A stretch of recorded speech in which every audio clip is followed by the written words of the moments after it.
Good day everyone! Welcome back sa ating 28-day Bible Study kung saan ay isa-isa nating pinag-aaralan ang 28 fundamental beliefs ng Seventh-day Adventist Church. Sa ating mga nakaraang pag-aaral ay napag-usapan natin ang kaloob ng propesiya o the gift of prophecy. Ngayon naman ay nasa ika-19 na paniniwala na tayo. Ang paniniwala sa kautusan ng Diyos. May tanong ako sa inyo. Kung walang traffic lights, traffic signs o batas sa kalsada, ano kaya ang mangyayari? Sigurado akong magkakaroon ng kaguluhan. Bakit? Dahil ang mga batas ay hindi ibinigay para sirain ang ating kalayaan. Ibinibigay ang mga ito upang protektahan tayo. Ganito rin ang 10 utos ng Diyos. Hindi ito ibinigay para gawing mahirap ang buhay natin. Ibinigay ito ng Diyos dahil mahal niya tayo at nais niya tayong mamuhay ng masaya, ligtas at may maayos na relasyon sa Kanya at sa ating kapwa. Ngayon, pag-usapan natin ang 4 na mahalagang katotohanan tungkol sa kautusan ng Diyos. Una, ang 10 utos ay galing mismo sa Diyos. Makikita natin ito sa Exodus 20, sa bundok Sinai. Personal na ibinigay ng Diyos ang kanyang kautusan sa kanyang bayan. Hindi ito opinyon ng tao. Hindi ito ginawa ng isang hari, pastor o leader. Ito ay mismong kalooban ng Diyos para sa sangkatauhan.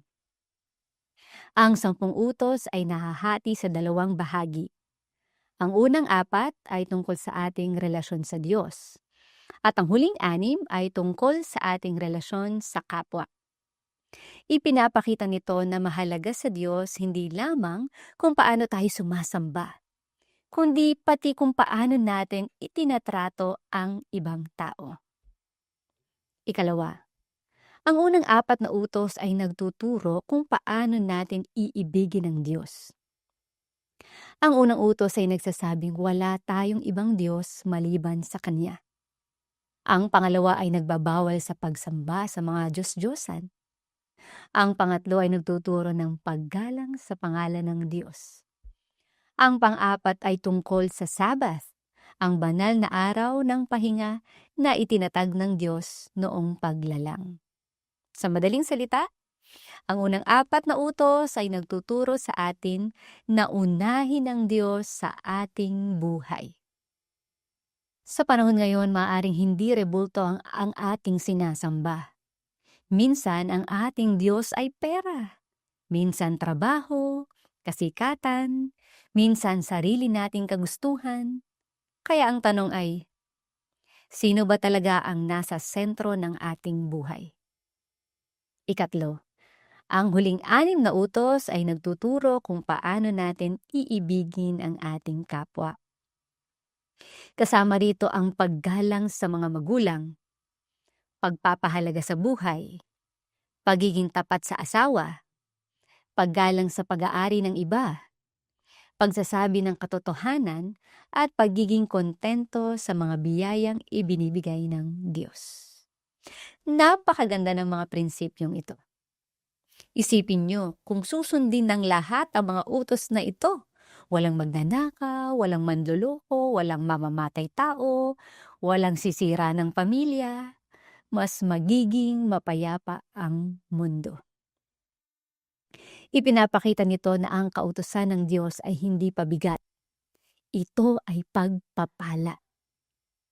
Ika-4, ano ang tunay na diwa ng 10 utos? Minsan, iniisip ng iba na ang 10 utos ay puro pagbabawal. Pero nang tanungin si Jesus kung ano ang pinakamahalagang utos, sinabi niya sa Matthew 22:37-40, ibigin mo ang Panginoon mong Diyos ng buong puso, buong kaluluwa at buong pag-iisip. At ibigin mo ang iyong kapwa gaya ng iyong sarili. Sinabi ni Jesus na dito nakasalalay ang buong kautusan. Ibig sabihin, ang puso ng 10 utos ay pag-ibig. Kapag mahal natin ang Diyos, hindi tayo sasamba sa ibang Diyos. Kapag mahal natin ang kapwa, hindi tayo magnanakaw, magsisinungaling o mananakit dahil ang pagsunod ay bunga ng pag-ibig, hindi kabaliktaran. Ngayon, may mahalagang tanong. Naliligtas ba tayo sa pamamagitan ng pagsunod sa kautusan? Ang sagot ay hindi. Malinaw ang Biblia na tayo ay naliligtas sa pamamagitan ng biyaya ni Jesus at hindi sa sarili nating gawa. Sabi sa Ephesians 2:8-9, sapagkat sa biyaya kayo'y naligtas sa pamamagitan ng pananampalataya. Hindi tayo sumusunod upang maligtas. Sumusunod tayo dahil tayo ay naligtas na. Parang isang anak na sumusunod sa kanyang magulang. Hindi siya sumusunod para maging anak. Sumusunod siya dahil anak siya. Ganito rin ang relasyon natin sa Diyos. Ang pagsunod ay hindi paraan para bilhin ang pag-ibig ng Diyos. Ang pagsunod ay tugon natin sa pag-ibig na natanggap na natin mula sa Kanya. Kaya ano ang paniniwalaan natin ngayon? Ang 10 utos ay ibinigay ng Diyos dahil mahal niya tayo. Ang unang 4 na utos ay nagtuturo kung paano natin iibigin ang Diyos. Ang huling 6 ay nagtuturo kung paano naman natin iibigin ang ating kapwa. At ang buong kautusan ay nakabatay sa pag-ibig. Mga kaibigan, sa panahon ngayon maraming tao ang naghahanap ng direksyon sa buhay. Maraming nalilito kung ano ang tama at mali. Pero napakabuti ng Diyos dahil hindi niya tayo iniwan na manghula kung ano ang kanyang kalooban. Binigyan niya tayo ng malinaw na gabay. At ang gabay na iyon ay ang kanyang kautusan. Bago tayo magtapos, gusto kong itanong sa inyo. May bahagi ba ng buhay ninyo na alam niyong nais ng Diyos na baguhin? May utos ba siyang matagal nang kumakatok sa inyong puso? Tandaan natin, ang Diyos ay hindi nagbibigay ng kanyang kautusan upang tayo ay hatulan.